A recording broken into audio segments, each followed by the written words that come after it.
una revisión, una discusión sobre el tema de lo jurídico,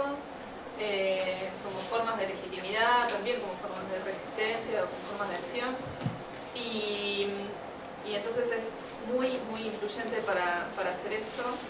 casi culpable. Eduardo es politólogo, doctor en filosofía por la Universidad de San Pablo, profesor de acá de la facultad, y fue ex rector, profesor de la Universidad Nacional de General Sarmiento y miembro de ASCA. Bueno, muchas gracias. Efectivamente, hace tiempo que venimos conversando con Ceci y con muchos de los compañeros presentes sobre el asunto al que me quería referir con un punteo que va a ser necesariamente rápido también, de problemas que para mí plantea a la teoría política contemporánea en América Latina y específicamente en la Argentina, que es lo que tenemos más cerca, lo que nos preocupa más y sobre lo que querría decir algunas cositas. El asunto que da título a estas jornadas y a esta mesa específicamente, que es el asunto de los derechos. Yo por eso puse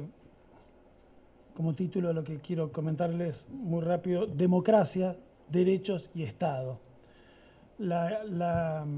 palabrita democracia, sobre la que voy a decir poco, es sin duda una palabra fundamental en nuestros debates políticos de las últimas décadas en la Argentina y en América Latina. Yo diría que es una palabrita que durante algún tiempo fue, yo diría, la gran articuladora de todas nuestras discusiones en el inicio del ciclo de lo que se llamó en su momento la transición a la salida de la última dictadura o del último ciclo de dictaduras en toda la región,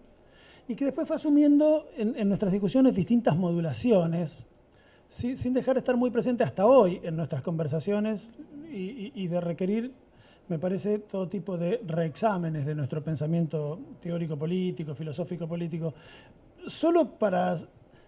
sistematizar un poco bruscamente los modos en los que me parece que la democracia fue pensada o fue dicha en América Latina o en la Argentina en las últimas décadas. Se me ocurrió sugerir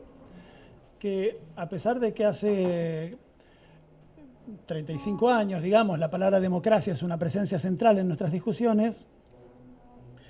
en todo ese tiempo esa palabra fue pensada de modos diferentes. Y para decirlo muy rápido, diría que fue pensada primero como una utopía, en el sentido más pavote de la palabra, en el sentido de que llamábamos democracia una especie de puerto de arribo o de punto de llegada de un proceso, para nombrar el cual apelábamos a la vieja palabrita transición, proveniente de antiguas historiografías marxistas y de menos antiguas sociologías de la modernización y del desarrollo, y que en los 80 politizamos, digamos, para nombrar un camino hacia eso que, en ese sentido muy pavo de la palabra, llamo una utopía. Ese fue el modo en que pensamos la democracia durante nuestros años 80, digamos, ¿no? Nuestra década corta, si quisiéramos jugar un poco con aquella idea de Hobsbawm de los siglos largos y los siglos cortos, nuestra década de los 80 fue nuestra década corta o aún cortísima. Decimos 80 y pensamos en no mucho más que los 4 años que van de mitad del 83 a mitad del 87, ¿no? Después de los cuales me parece que las orientaciones de nuestras discusiones y los énfasis en nuestros debates públicos van para otros lados. Comienza lo que yo llamaría nuestra década larga de los 90, en que pensamos a la democracia menos como una utopía que como una rutina, después de lo cual, durante un muy breve periodo que quizás se cuenta en pocos meses, pensamos la democracia como un espasmo fuerte, intensamente participativo, digamos, para finalmente pensar desde hace unos cuantos años menos en la democracia, diría yo, que en un proceso de democratización como el signo de las transformaciones que tienen lugar en la Argentina de un tiempo a esta parte. Si no está mal esto que sugiero, me parece que se podría decir en efecto que la democracia fue pensada sucesivamente como utopía, como rutina, como espasmo y como proceso. Y para no abundar sobre esto y limitarme apenas a contrastar el primero y el último de estos dos momentos, diría que si en el primero de esos dos momentos el de nuestros años de la transición, el de los años de la salida de la dictadura y de el inicio del camino hacia la consolidación de un sistema institucional y de una, como se decía en aquellos años 80, de una cultura política, esa vieja categoría que había introducido 10 años antes el general Perón en algún reportaje que le habían hecho en 1974 y que después tomó el alfonsinismo 10 años más tarde para designar una de las dimensiones del proceso de transformaciones que había que producir en la Argentina, que era al mismo tiempo transformaciones culturales e institucionales. Si en aquellos años, digo, la idea de democracia estaba muy asociada a la categoría de la libertad, a la cuestión de la libertad, y discutimos mucho en los años 80 sobre las libertades y las libertades positivas y las libertades negativas y las libertades asociadas a la idea de participación y las libertades asociadas a la idea de representación, y yo diría que eso organizó una parte por lo menos del debate politicológico, sociológico político de esos años. Me parece que en los últimos años argentinos la idea de democracia como proceso o de democratización está asociada, no digo que aquellas ideas de libertad hayan desaparecido de nuestras discusiones, e incluso podríamos conversar un rato largo sobre eso, sobre el lugar de la democracia, de la libertad positiva y de la libertad negativa y de las discusiones en torno a ellas en los últimos años argentinos, pero me gustaría señalar dos cosas. Una, que aparece una tercera idea de libertad en los años más recientes, que es la que algunos historiadores de las ideas que a mí me gustan mucho llaman una idea republicana de libertad, entendida como la idea de libertad que no piensa al sujeto de esa libertad como los individuos, sino que piensa que nadie puede ser libre en un país que no es libre, y que no pone al Estado a priori del lado de los enemigos casi por principio de la libertad, sino incluso del lado de las condiciones o de la garantía de la libertad, ¿no? Estoy pensando, por supuesto, en el argumento de Kentin Skinner en su pequeño librito sobre libertad antes del liberalismo y en general en toda su reivindicación de los autores que él llama neorromanos, ¿no? Algo de eso me parece que está por detrás de las ideas, de una frase que dijeron nuestros últimos dos presidentes en dos circunstancias muy distintas, pero es muy interesante que ambos hayan repetido exactamente la misma frase en esas dos circunstancias. La frase es: a partir de hoy los argentinos somos un poco más libres, y las circunstancias en las que esa frase fue dicha fueron el día en que el Estado argentino terminó de pagar el último peso que le debíamos al Fondo Monetario Internacional y el día en que el Estado argentino puso a volar a no sé cuántos kilómetros de la Tierra un satélite de comunicaciones. En ambas ocasiones, los presidentes en ejercicio usaron la misma frase, que no deja de ser interesante como verificación de la transformación en el sentido de una palabra, digamos, que nos permitiría discutir un rato largo sobre eso. La otra idea que me parece que aparece con mucha fuerza, ciertamente en la retórica oficial, pero me gustaría decir que no solamente, también en el discurso público más general, en el discurso político, no solamente del gobierno, en el discurso periodístico, etcétera, es la idea que da título a estas jornadas y a esta mesa y que a mí me importa mucho tratar de pensar un cachito, que es la idea de derechos, ¿no? Pensamos el proceso de democratización como un proceso de ampliación, profundización, universalización de derechos, es decir, de realización de derechos en la medida en que los derechos o son universales o no son. Si no son universales, no son derechos, son prerrogativas, son privilegios, y uno podría en ese sentido definir un proceso de democratización como un proceso por el cual un conjunto de posibilidades que nos habíamos habituado a representarnos como privilegios o prerrogativas de algunos, empieza a resultarnos inaceptables no pensarlas como posibilidades que tienen que ser ciertas y efectivas para todos, ¿no? Y eso me parece que es lo que está en la base de la posibilidad de caracterizar el proceso actual en la Argentina como un proceso de democratización. Ahora, en la medida en que ese proceso lo pensamos como un proceso de ampliación o universalización de derechos, eso nos exige pensar un poquito esa categoría difícil de la teoría política, de la filosofía política, que es la propia categoría de derechos, que nos trae inmediatamente un montón de problemas que yo querría de manera casi telegráfica resumir en cinco asuntos, 5 cuestiones, 5 preguntas que voy a presentar brevísimamente. La primera pregunta para mí es fundamental, es una pregunta, por cierto, decisiva de la filosofía política moderna, que es la pregunta: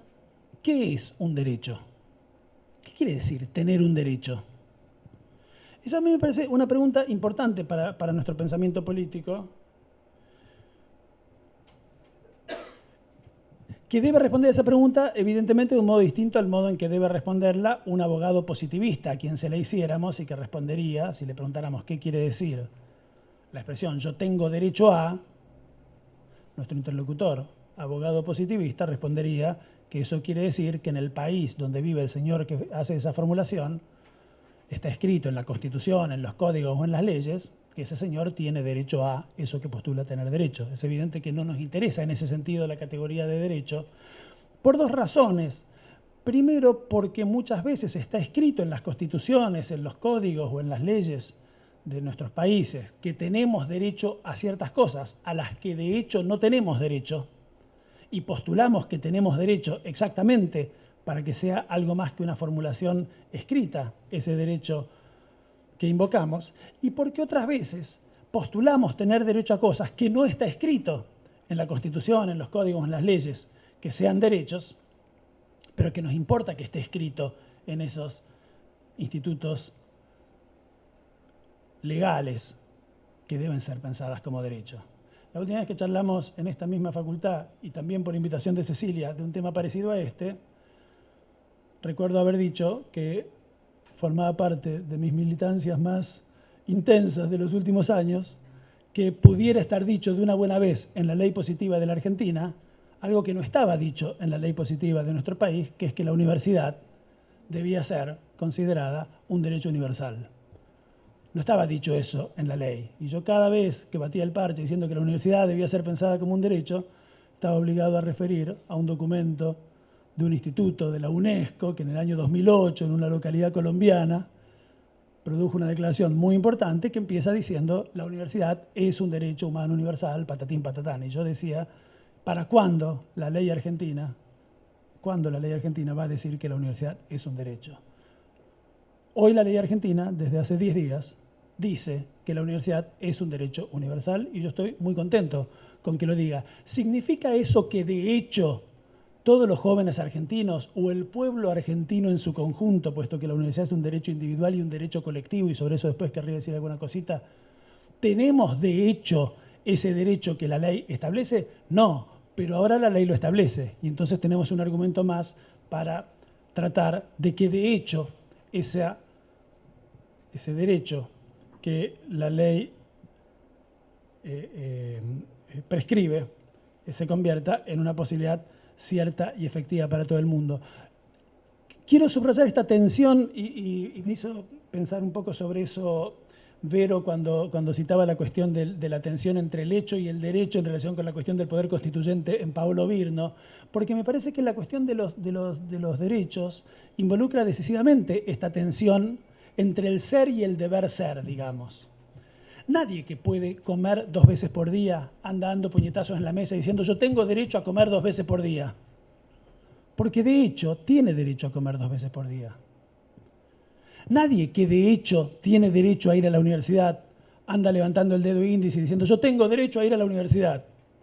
Porque de hecho tiene derecho a ir a la universidad.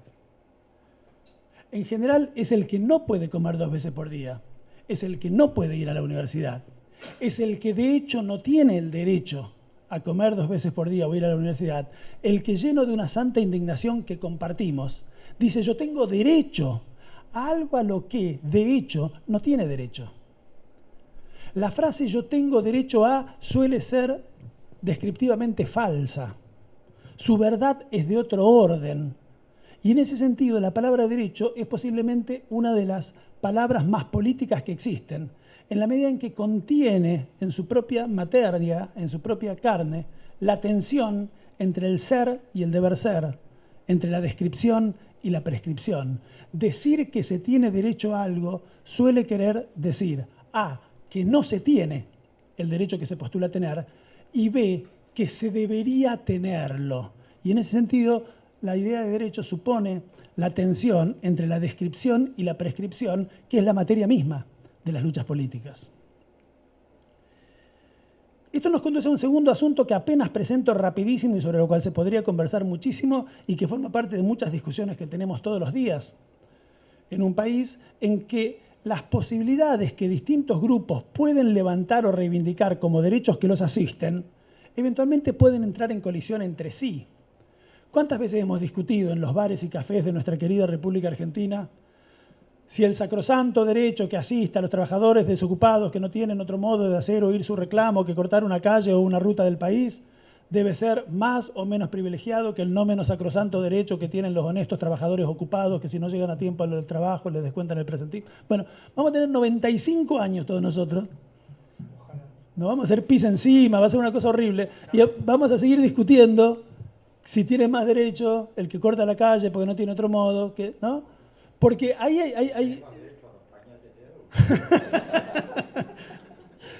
Porque no hay una solución una vez que se postula un derecho, en la medida en que los derechos son universales, ¿no? Y absolutos, no hay posibilidad de responder a priori ese tipo de conflictos que forman parte de una discusión política de lo más interesante. Podríamos hablar un rato largo sobre eso, pero estoy haciendo todo a modo de un punteo rapidísimo. Tercer asunto muy rápido y aludido en el título de esta mesa sobre derechos subjetivos, colectivos y comunes. Quisiera formular una distinción un poquito más simple todavía que esa de derechos subjetivos, colectivos y comunes, y decir que hay, o que es posible postular la existencia de derechos individuales y de derechos colectivos. Alguna vez hemos comentado, y esto ya lo charlamos con Cés y con los compañeros del equipo,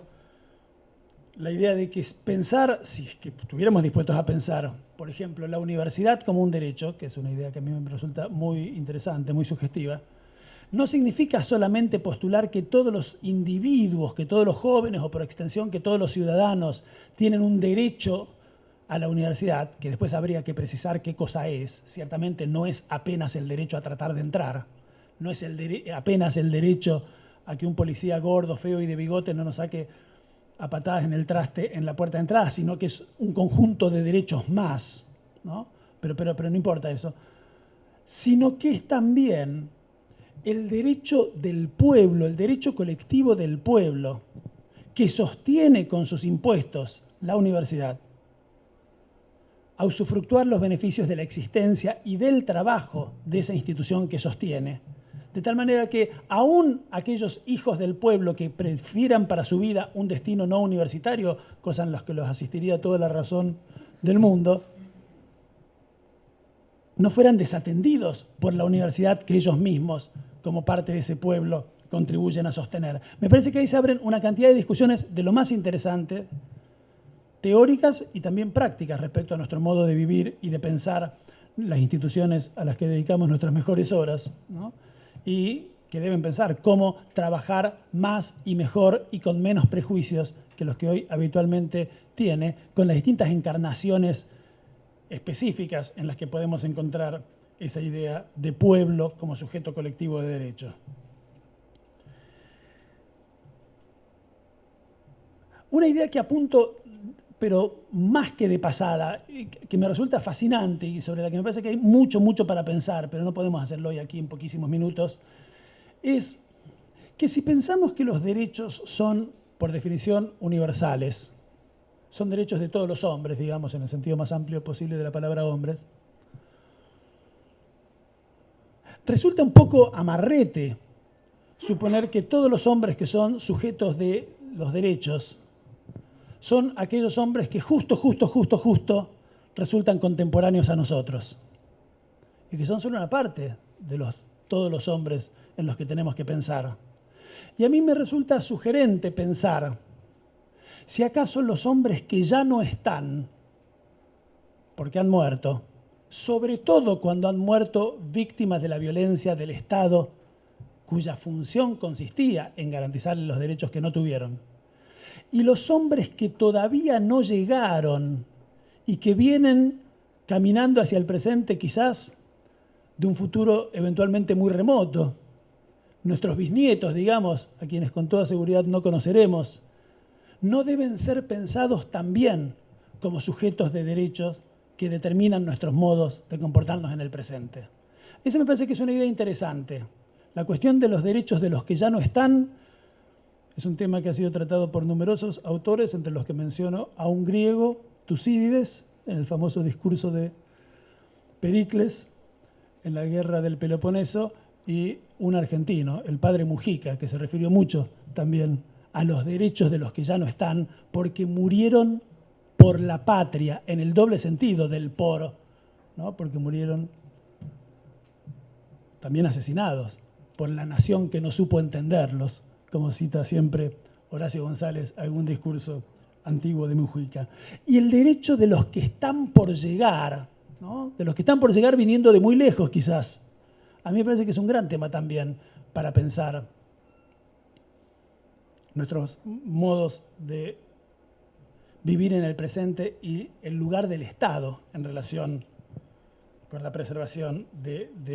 esos derechos. Ahora, después voy a decir alguna cosita ya ahora, enseguida, inmediatamente, sobre la cuestión del Estado, que es la última de las palabritas de la tríada en la que pensé como título de esta rapidísima presentación. Porque el quinto y último asunto que quería plantear muy rápidamente se refiere a ese específico grupo de derechos que tiene una gran importancia en nuestras discusiones políticas, quizás menos en nuestras discusiones teóricas, que son los derechos a los que calificamos con el adjetivo humanos. ¿Qué derechos son los derechos humanos? ¿A qué derechos una sociedad califica como humanos? Es evidente que no a los derechos cuyos titulares son seres humanos, o no a todos los derechos cuyos titulares son seres humanos. Pero planteó un asunto que hoy es materia de interesantes discusiones en el constitucionalismo norteamericano, que es la cuestión del derecho de la tierra, o del planeta, o de la Pachamama. Esa es una discusión interesante, difícil, ¿no? En general, los que tenemos una formación un poquitito más occidental que eso, nos cuesta un poco entender cómo sería que un planeta es sujeto de derechos, ¿no? Y si uno viola esos derechos, ¿qué hace el planeta? Va a calle Talcahuano, abre un expediente, ¿no? ¿Qué significa postular como sujeto de derechos a alguien que no puede defenderlo del foro tribunalicio? Pero debería ser eso. Para el caso, ni los muertos, a los que ya me referí, ni los que todavía no llegaron, pueden ir a la calle Talcahuano a iniciar un expediente. Y podemos pensarlos quizás, si no me equivoco, como sujetos de derecho. Pero no solo al planeta Tierra. La periodista Sandra Russo ha dedicado varias notas en un periódico que todos leemos a la cuestión de los derechos de una orangutana homónima, a la que un tribunal humano declaró sujeto no humano de derechos, una serie de derechos de cierta complejidad e interesantes, a pesar de que la orangutana Sandra no puede tampoco, evidentemente, ir a defender su causa a los tribunales. Pero un tribunal de hombres declaró que cierto conjunto de derechos de los que era titular esa orangutana debían serles garantizados. Bueno, todo eso abre una cantidad interesantísima de discusiones. Lo que aquí quiero decir es que el conjunto de los derechos cuyos titulares sí son seres humanos, no a todos los llamamos humanos, es evidente que nadie diría que tenga un derecho humano a cobrar un pagaré.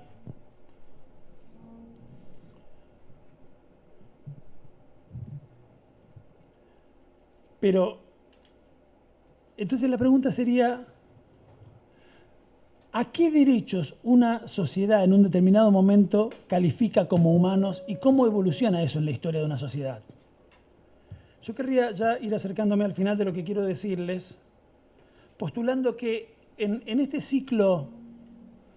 de 30 y pico de años, alrededor del cual traté de pensar estas cosas,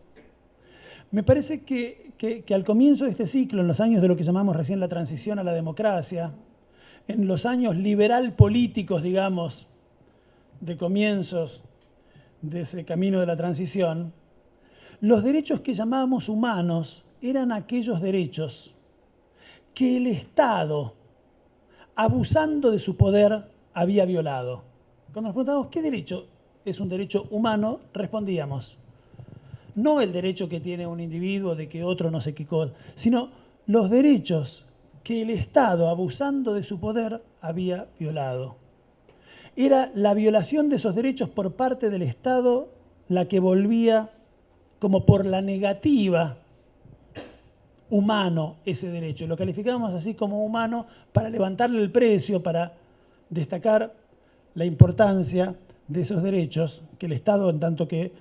guardián del bien común, debía preservar y que por el contrario violó.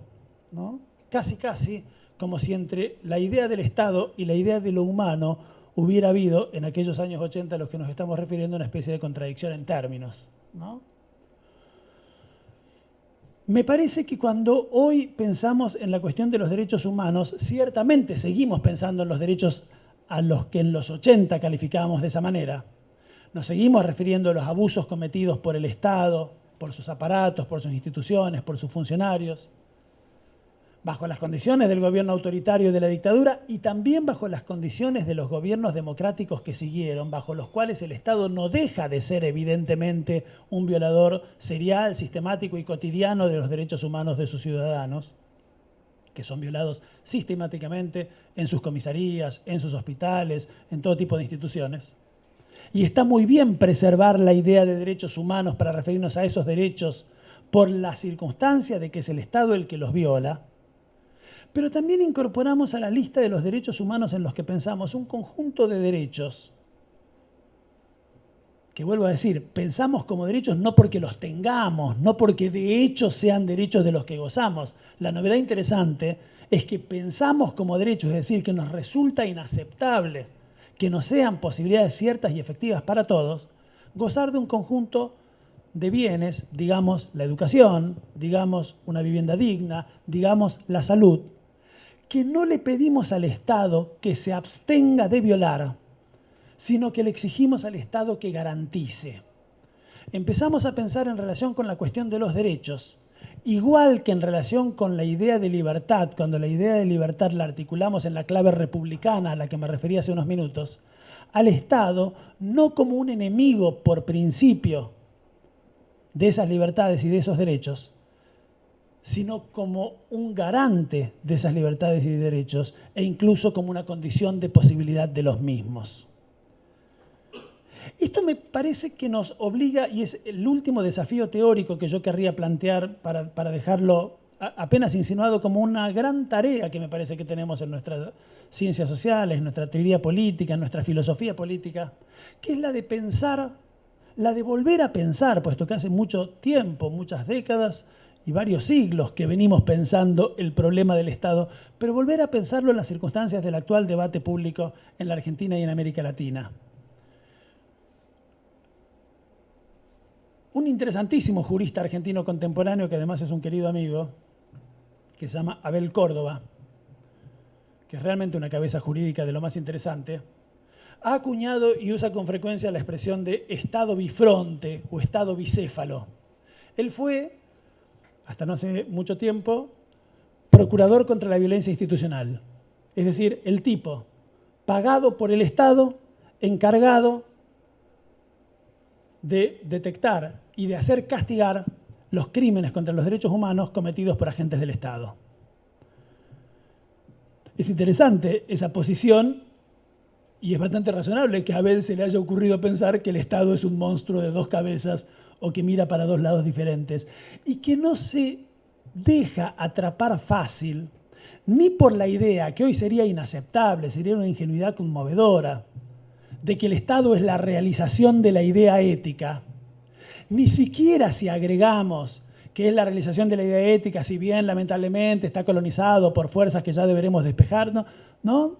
parece servir ese modo de pensar el Estado. Pero tampoco parece alcanzar aquel adverbio del Engels, de los orígenes de la familia, de la propiedad privada y del Estado, del aparentemente, dicho 3 veces en 2 páginas por Engels, para decir que el Estado de verdad es una máquina de reproducir ciertas relaciones sociales, aunque aparentemente, ¿no? ¿Alcanzará ese aparentemente que parece tributar demasiado a una gran seguridad acerca de qué cosa es, por definición y fuera de toda discusión, el Estado? ¿Resolverá eso el problema más que seguir postulando de un modo que sería simétricamente imperdonable que el Estado es la realización de la idea ética a pesar de que esa idea ética, ¿no? ¿O habrá que pensar en términos un poco más exigentes con nosotros mismos? Y quizás, tratando de no abusar como con frecuencia hacemos, de ese verbo tan pesado que es el verbo ser, que parece suponer para las cosas, para las instituciones o para el mismo Estado, naturalezas demasiado inconmovibles, ¿no habrá que pensar cómo pensar un Estado al que al mismo tiempo le reprochamos que viole sistemáticamente y todos los días, incluso en circunstancias, vuelvo a decirlo, de gobiernos democráticos, lo cual no tiene nada que ver, los derechos humanos de sus ciudadanos, pero le reclamamos también sistemáticamente y todos los días que garantice otras cosas a las que también nos representamos como derechos humanos? Un Estado que a través de la fuente 11 de su Tesoro Nacional le paga el salario a tipos que se dedican todo el día a torturar chicos en las prisiones, y que le paga el salario de la misma fuente 11 del Tesoro Nacional a Abel Córdoba para que denuncie y mande en cana a los comisarios que castigan a los chicos en el servicio penitenciario. ¿No habrá que pensar con más complejidad que la que resulta de una fórmula fácil, como la que sería, por ejemplo, resolver el asunto diciendo cosas tales como el Estado burgués, suponiendo que con eso decimos algo hoy, aquí, a esta altura de las cosas? Ese problema tan interesante del Estado, para pensarlo en relación con todos estos dilemas que quedaron planteados en la mesa, que es cómo se piensa la cuestión de lo constituyente, de lo instituyente. Termino diciendo esto que le leí por ahí en un textito muy interesante al amigo Jorge Alemán, que es un autor que intenta retomar estas categorías del poder constituyente, del poder instituido, ¿no? que a mí me resultan sumamente interesantes. A mí me resulta muy interesante esa dicotomía que es de Negri, pero es de un montón más también, ¿no? De lo instituyente, lo instituido, lo constituyente, lo constituido. Pero Alemán dice, ¿no habrá que pensar qué pasa en sociedades en las que los factores más manifiestamente instituidos, constituidos, sedimentados y enemigos de las transformaciones se encuentran con mucha frecuencia en eso que una mirada muy dicotómica de las cosas nos permitiría señalar como la sociedad civil, mientras que muchas veces los poderes más renovadores, más constituyentes, más iniciadores de procesos que a veces son de transformaciones interesantes, se encuentran en algunos sectores de algunos de los aparatos de los que está compuesto ese enorme y complejo aparato al que llamamos Estado. Y si eso fuera así, ¿no habría que decir que para salvar lo interesante de esa dicotomía de Toni Negri y de tantos más, no habría que apurarse a cristalizar el lugar de lo instituyente y lo instituido en uno u otro de esos dos lugares de esa dicotomía que posiblemente resulte muy empobrecedora? Bueno, a mí me parece que ahí se abren algunas discusiones interesantes para pensar el presente argentino y latinoamericano. Muchas gracias.